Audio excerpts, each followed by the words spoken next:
Hi everyone, it's Christine with Christine's DIY at Home, and today I'm going to show you how to make my recipe, crock pot chili. I'm actually going to make it in my cast iron pot on the stove today because I don't have time to let it sit in the crock pot all day long and the flavors all meld together, which is really the way I love to do it, but this is my really quick way of doing it. So I have already browned my ground beef and drained off the fat, and I have that ready to go. So right now, on about low to medium heat-ish, I'm going to put in 1/4 cup of diced red peppers and 1 jalapeno pepper diced up, and about 1/4 cup of red onion diced, about 1 tablespoon of extra virgin olive oil just to cook it all in. And you just want to get those so that they're just cooked a little bit, just enough. The onion is translucent and everything is just soft. And once you get that going, that doesn't take very long, especially in this cast iron pot. I'm just going to spread it out. And once you get that started, then you want to add the next set of ingredients. So I'm going to let that cook for about 1 minute, and I'll be right back.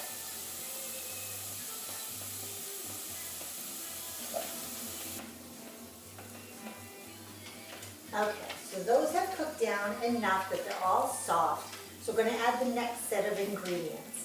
We're going to add beef broth.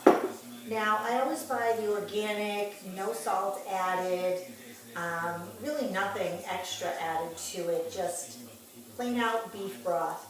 So we're going to add, now I'm doing 2 pounds of ground beef today, so I'm going to add almost 2 cups of beef broth because we like it just a little bit more liquidy than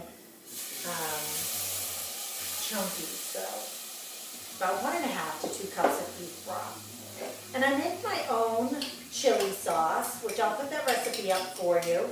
So you want to add about 1/4 cup of chili sauce.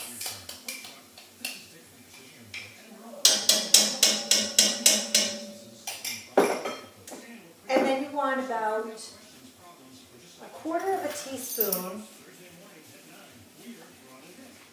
of chili powder.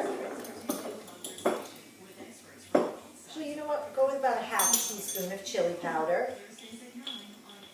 I like it pretty spicy. So 1/4 to 1/2 teaspoon of chili powder. And then 1/4 to 1/2 teaspoon of chili flakes. Now, I like about 1/2 teaspoon because, again, I like mine kind of spicy. But if you don't like things super spicy, stick to 1/4 teaspoon of each. And then you want to do 2 tablespoons of molasses.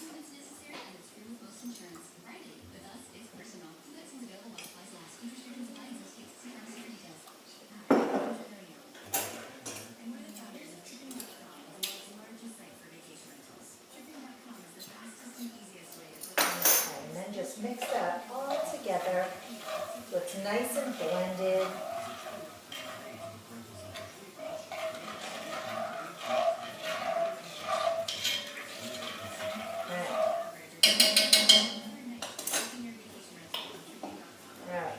Turn my heat up more to medium, where before it was kind of low medium, now it's more on medium. And then you're going to add about 10 to 12 ounces of diced tomatoes.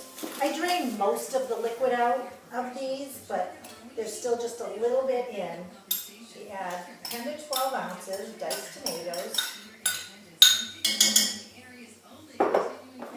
And 1/3 cup of regular table sugar.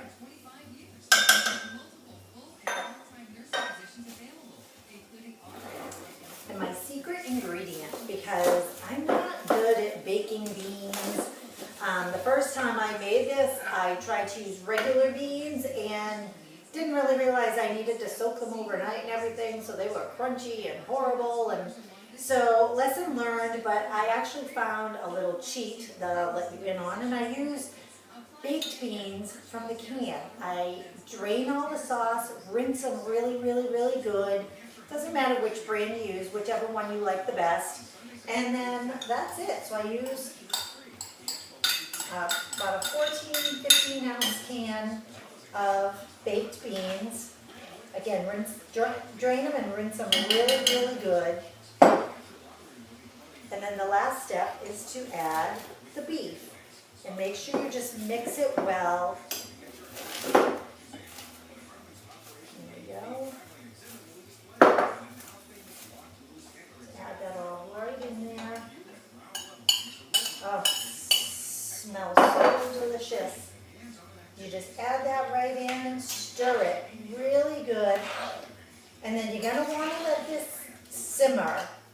Everything is already cooked, so it's not like you really have to cook it at this point.